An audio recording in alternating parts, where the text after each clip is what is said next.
দলমা পাহাড়ে ঝাড়খণ্ডের বন্যপ্রাণী অভয়ারণ্য। সমুদ্র পৃষ্ঠ থেকে 915 মিটার উঁচু পাহাড়। 18 নম্বর জাতীয় সড়ক সমান্তরালে চলে। পূর্ব সিংভূম এবং সারাইকেলা খারসাওয়ান জেলার প্রায় 195 কিলোমিটার দূরে পাহাড় ঘিরে জঙ্গল।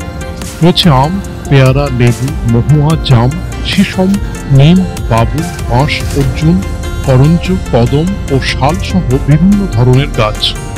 দলমার জঙ্গল শুষ্ক উপদ্বীপ শাল এবং উত্তর শুষ্ক মিশ্র পর্ণমোচী বন।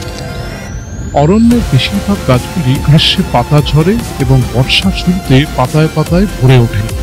1975 সালে উদ্বোধন হয় অভয়ারণ্য। জামশেদপুর শহর থেকে 10 কিলোমিটার দূরে।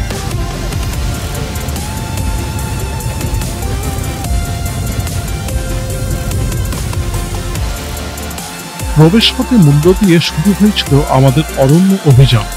মাথাপিছু টিকিট ছাড়াও গাড়ির জন্য লেগেছিল আলাদা মূল্য। রাস্তা খুব একটা ভালো নয়।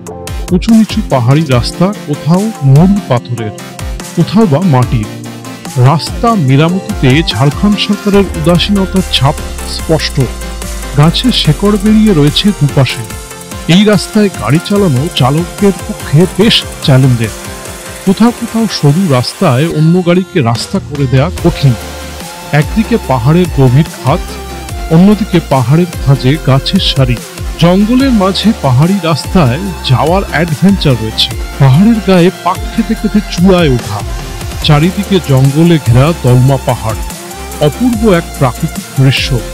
তবে জায়গায় জায়গায় ওত পেতে বিপদ। জনমানব শূন্য ঘন জঙ্গলে যে কোনো সময় হিংস্র পশুর আক্রমণ হতে পারে। দিনের বেলায় সে বিপদ আমাদের ঘটেনি। তবে সন্ধে নামলেই জায়গা একেবারেই নিরাপদ নয়। দিনের আলো থাকতে থাকতেই অভয়ারণ্য ছেড়ে বেরিয়ে যাওয়া মঙ্গলের। অন্ধকার নামলে এখানে প্রবেশের অনুমতিও মেলে না। রাজ্য সরকারের বন বিভাগ কঠোর নজরদারি চালায়। জঙ্গলের মধ্যে পাখি ও ময়ূরের ডাক শুনতে শুনতে এগিয়ে চললাম। পাহাড়ের মাথায় ওঠার আগে দেখা মিলল তাদের। রাস্তার পাশে বসে আছে খাবার পাওয়ার আশায়।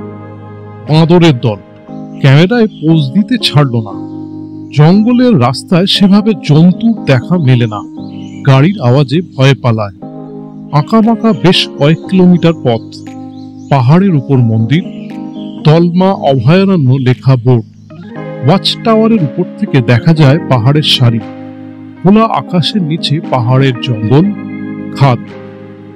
অনন্য এক প্রাকৃতিক দৃশ্য।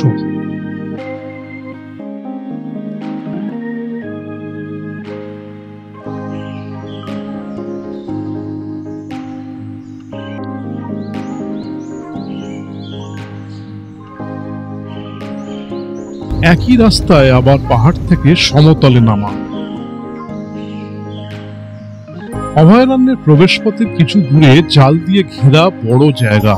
মুক্ত মনে ঘুরে বেড়াচ্ছে হরিণের দল। ঘাস পাতা খেতে ঢু মারছে জালের কাছে। হরিণকে পাতা খাইয়ে আমাদের খুদে দুয়ে কি আনন্দ।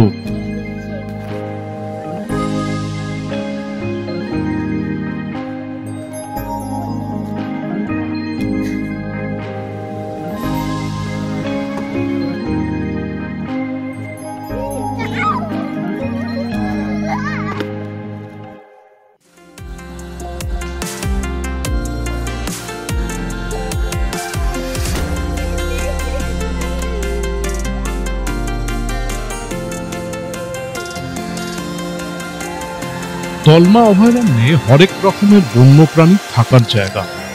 2022 সালের মে মাসে বন্যপ্রাণীর শুমারি হয়। সন্ধান মিলেছিল হাতি, স্লথ বিয়ার, সোনালী শিয়াল, বার্কিং বিয়ার, বুনো শুয়োর, সজারু, ইঁদুর হরিণ, ল্যাঙ্গুর, প্যাঙ্গোলিন, দৈত্য কাঠবিড়ালি এবং মঙ্গোসের। পাহাড়ের এই জঙ্গলে রয়েছে ফাউল, ইন্ডিয়ান গ্রে হর্নবিল, ময়ূর, মাছরাঙা, কমন ময়না এবং এশিয়ান কোয়েল সহ অনেক প্রজাতি পাখি। 2016 সালে বাঘের পায়ে ছাপ পাওয়া যায়। শাবক সহ একটি বাঘের ভিডিওগ্রাফও করা হয়। 2025 সালের জানুয়ারিতে একটি পুরুষ বাঘ অভয়ারণ্যে ছিল বলে জানা যায়। তলমার সঙ্গে হাতির যোগ গভীর। পাহাড় জুড়ে জঙ্গলে ঘুরে বেড়ায় হাতির দল। জঙ্গলের বিভিন্ন জায়গায় ছোট জলাশয়ে জল খায় হাতিরা।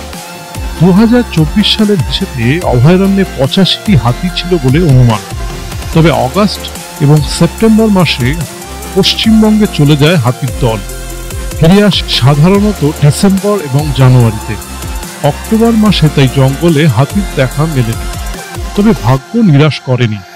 পর্যটকদের জন্য ব্যবস্থা ছিল গজ দর্শনের। মূল ফটকের সামনে বাঁধা ছিল হাতি।